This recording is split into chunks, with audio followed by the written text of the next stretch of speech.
Good morning, good afternoon, or good night, and welcome to Command Power, the show in which we discuss all things Magic the Gathering with a focus on Commander. And today we have another episode in our Spoiler Spotlight series in which I talk about, well, spoilers and tell you what my thoughts are on them. But before that, just a quick reminder to click subscribe if you enjoy my videos. We're well on our way to 1 million subscribers and your support means everything to me. And today we're going to be talking about the Mycotyrant from the new Lost Caverns of Ixalan set. For 1 colorless, 1 black and 1 green, it's a legendary creature, Elder Fungus, star with trample, and the Mycotyrant's power and toughness are each equal to the number of creatures you control that are fungi and or saprolings. And at the beginning of your end step, create X11 black fungus creature tokens with this creature can't block, where X is the number of times you descended this turn. So this is a really interesting card in a fungi or saproling deck, and obviously it's going to be very good as well as the commander for one of those decks. And I wanted to take a little bit of time to talk about the descend ability.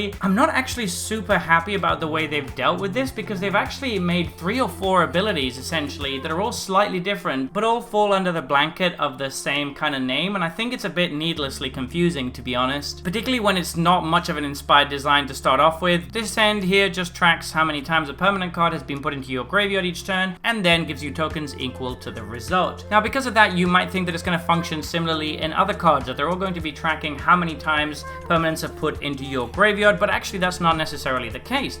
A lot of the descend cards are descend with a number attached, and they just check to see if there's that many permanent cards in your graveyard, period. So it's a little bit weird because the other abilities are just kind of checking if something is true to be turned on, and this one is kind of requiring you to keep track of a number. But it gets even more complicated because then you have Fathomless Descent, which is another named mechanic, which basically is just going to not be either on or off, but is going to count how many permanents you have in your graveyard and then apply a value based on that. And you would think that that's what this card is doing, that it would have a Fathomless Descent ability, but in fact for some reason it doesn't. It just says descended. So I just think that these 3 are needlessly confusing, and I wish that they'd find a better, more elegant way to execute them rather than with having 3 semi-different named mechanics that all do something fairly similar. But anyway, back to the card itself. I think it's very strong. Obviously you're going to want this in a deck that's going to be doing a lot of milling. A lot of fungus cards are already doing milling to start off with. It's quite a common ability in Golgari colors as well. Milling isn't the only thing that works as well. You can also sacrifice stuff, although do bear in mind that you'll have to sacrifice actual permanents, and it's not going to actually count if you're just sacrificing tokens because this needs the card to have hit the graveyard. It's also going to be a very big commander on its own no matter how you play it, so you could actually build this in a Voltron kind of way because coming down at 3 mana, it's very early. It could be easily a 5/5 on turn 3 or 4. At that point there's not many creatures to block and it has trample anyway, so you should be getting in for quite a bit of damage with this, and you might be able to steal some wins by just having a Voltron strategy in black-green. It's an interesting design in any case, and it's a very powerful commander, and I think it's also going to find its way in current saproling tribal decks. I just wish that there was a bit more consistency with how this ability seems to be being implemented in the set. So there you have it. Those have been my thoughts on this new spoiler.